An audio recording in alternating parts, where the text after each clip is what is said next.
Right, so, well, hello. We're, I left Ushant, the bay, where I anchored last night. Well, not this morning. I slept till about 10 o'clock, and then got ready, had a breakfast, slowly got ready, shot off probably about 2 o'clock. 1:30, 2 o'clock, and I got out of the bay and set course for La Pierre Verte, and I was kind of a bit dumbfounded because I was making about 1 knot. I had the wind with me. It's supposed to have the tide with me, or not against me, just set across me really, and I struggled with that for a little while, and until I realised I was caught in a riptide. Contrary is going the wrong way, close into the island, because this is out this way, back towards England. Well, this side of the island of Ushant is the Canal du Fort, which has riptides coming through it, but then they must come through it and just hook around the island a bit. So you've got this contrary riptide coming back around, and so I got stuck in it basically. So it took about 2 hours to kind of escape the grip of Ushant. I had to tack right out to sea before I could get out of the tide and then come back in. Not right out, about two miles or so, but for a while it took me a while to figure out what it was. I don't know what I thought was going on. I just couldn't figure it out, and then I sort of vaguely remembered something about riptides in the pilot book, and anyway, that's what it was.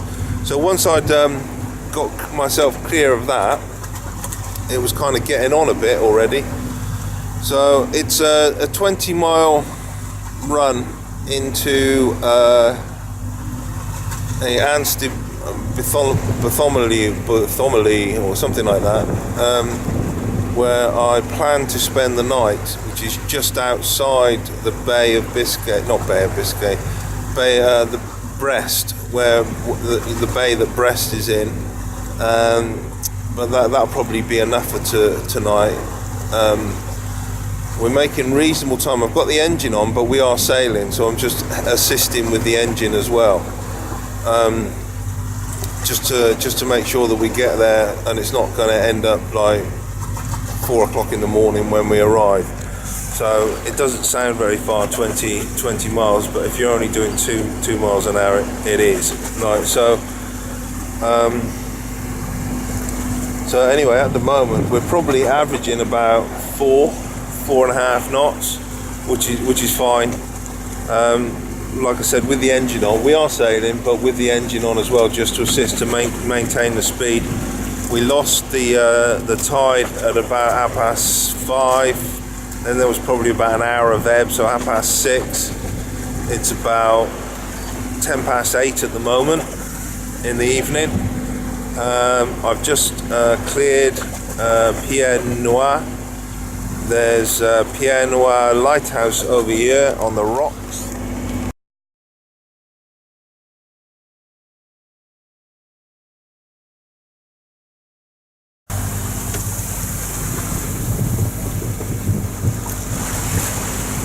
Yeah, there's a load more over there. So I've set a course to just run along the edge of those. Well, reasonably comfortably out. I've cleared the cardinal, which I had to clear the cardinal to the south. They'll give me a line in. So the kind of rocks are about a mile over there, a bit less than a mile, 3/4 of a mile over there, and I'm just running along that edge of them now until the next marker, which is in about 6 miles time. So with any luck, call it an hour and a half, and then that'll be the last turn, and then there'll be another 6 miles to go. So So I'm looking about, if I'm lucky, probably 8, 9, 10, about 11 o'clock at night. So about getting to the anchorage at about 11 o'clock tonight. But then I suppose I didn't leave till 2, so so that's not too small. So about 9 hours, isn't it, all told? By the time I fucked about, I was 2 hours fucking about with the riptide, at least 2 hours, probably a bit more to be honest. I hadn't reckoned with how tired I was from. I think it worked out in the end about 38 hours on the go. So I had like a sleep, but then now I'm knackered again now. But it's not that bad. It's even though we're going to get in about 11 o'clock at night, it's not the end of the world, is it? We're talking about 3 or 4 hours still. Whereas last night I was sitting here at 8 o'clock at night thinking I've got another 12 to 15 hours to do. Right, we were.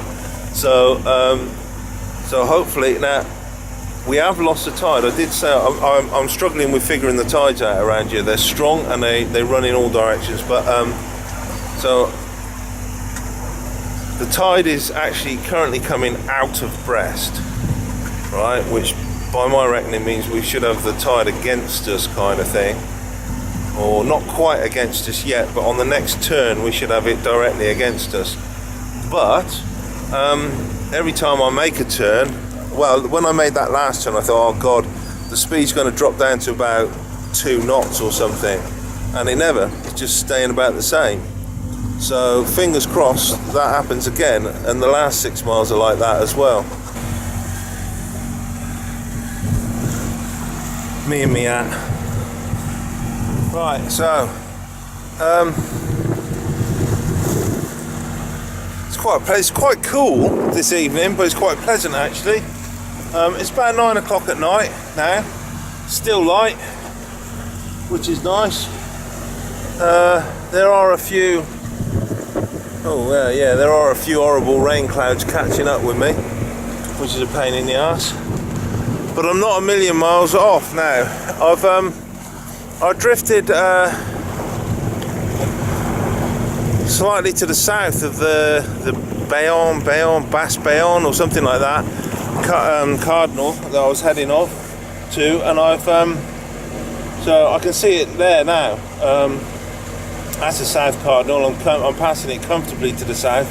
This is the entrance into Brest itself. Up there, that's the gap there that takes you into the bay, basically, and where I'm heading is just literally down here. You won't be able to see it, I don't think, but there's a headland about there somewhere. It'll be lost in the murk, but then behind that is an anchorage, and that's where I'm heading for. At 8 miles, I'm looking at getting there in about 2 hours, 9, 10. It'll be about 11 o'clock at night. But 2 hours ain't too bad. We have had some of those Risso's dolphins playing around, but they're like lightning. You always notice the birds first, and then the dolphins come. Or rather, I think the birds are following the dolphins. So when you spot the seabirds, you're kind of thinking to yourself, well, there'll be dolphins along in a bit, and that pretty much always seems to be the case.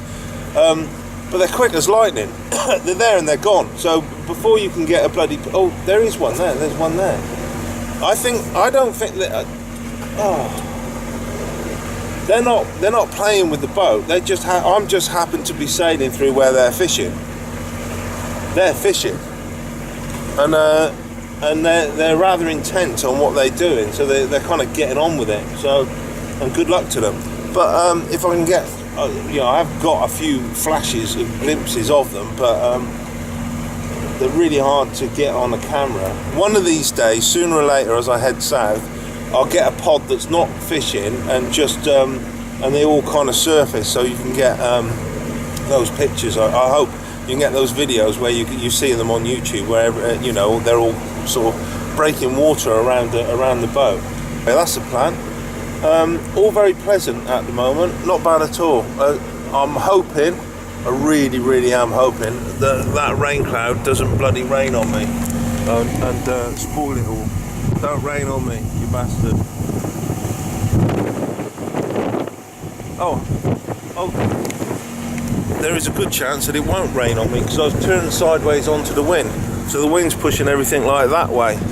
So I am yet again chasing the sun and heading into the blue skies. But yeah, I'm always right under the edge of a rain cloud.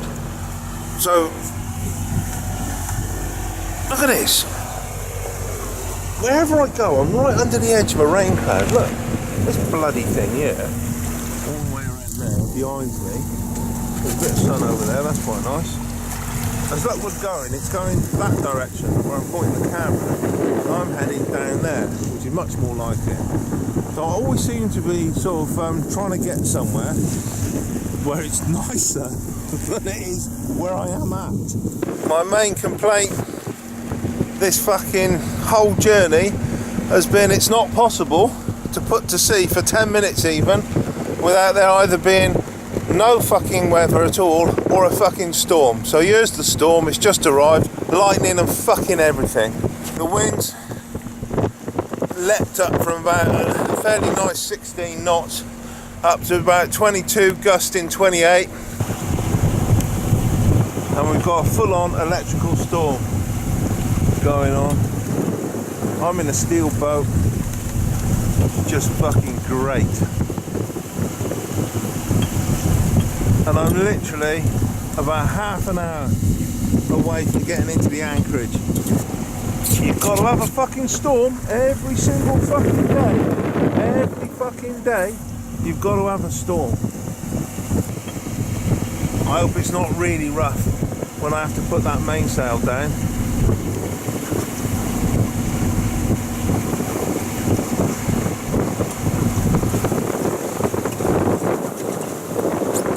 Or, I suppose, I can hope that it just blows over really fucking quickly.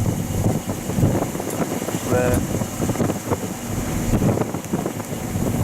Really fucking quickly. These are definitely winter gales coming in off the Atlantic. This is not summer weather. Whoa. This is not summer weather. It's fucking August, for Christ's sake. Look at me. I've got the full fucking kit on like it's October. Everything. Woolly jumper, the lot. It's fucking August. And every 2 or 3 days you get these massive depressions rolling in off the Atlantic that you would expect in like February or something. There must be somewhere in the world where it's nice. Fucking not here. August the 8th, 2017. Just off Brest. Freezing in a fucking storm.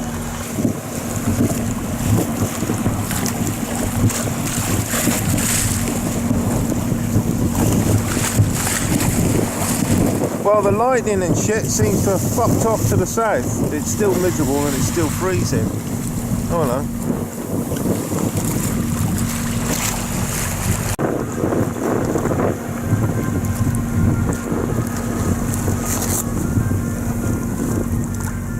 Johnny Foreigner seems to be throwing a party. Very nice of him. Thank you so much. Sounds quite good actually. Some sort of electric bagpipe thing going on.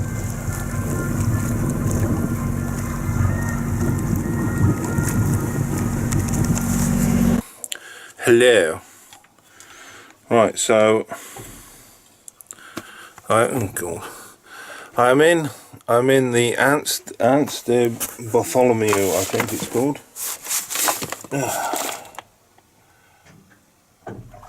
No, Ants de Bartholomew. Right, which is just outside the entrance to Brest Harbour. There was, we've had a bit of everything today. I've been caught in a riptide. We've had a storm, electrical storm that is, with fairly hefty winds. I think it gusted up to about 26. I mean, that's not mad, but yeah. It pissed down and then it stopped. Luckily, the storm went by, the bad weather went by. It's not technically a storm for sailing, I mean, but it's fucking what I call a storm. It went by fairly quickly, so that was quite good. Because of the high winds, it just blew across really quickly. So that was excellent. Then on the way in, just after that kind of had finished, well, it put the put the willies up me a bit, because I was just coming in. I'm just actually coming into the anchorage, so I've never been here before. It's night time. I lose all my visibility. What had been a nice summer's night, where, you know, those type of nights that are actually you can see fine. It's perfectly fine. It's kind of a just greyish, you know. And then the clouds came over and it was proper pitch black and rain and everything. I'm like, oh brilliant, I can't really see what I'm doing now. And then just as that cleared, loads of fireworks came off, got sent off, which was the start of a music gig. There's a fort, there's a little castle here, and then the fireworks were set off from the rock, which was actually the rock that I was looking for to try and avoid, called Le Chat, or Le Chat, or something like that, yeah. So I avoided that quite easily, because there was fireworks going off at the top of it. Looked like it was on fucking fire itself. But oh yeah, they set off loads of red ones, which made it look like a volcano, which was quite funky. And then they started playing a load of music. There was some sort of electric bagpipe thing going on, I think. I don't know what sort of it was. Quite good. I quite liked it. And then I came in here. There's another boat a bit further into me, and they seem to be messing around a bit. But I've plonked. I was going to go in a bit closer to where they were, but it looks all right on the charts. But when you actually go in there, you're really quite close to the land. It's quite you're really getting quite close to the land, and so I pushed back out a little bit. It might not be as protected, but the wind's coming from the northwest, so this is without a doubt the least rolly, touch wood, anchorage I've been in, or mooring I've been in since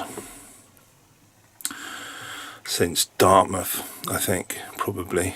No, since no,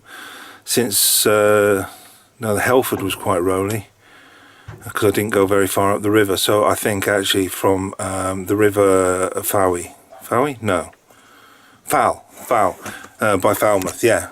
Up the river, and I was like miles up the river.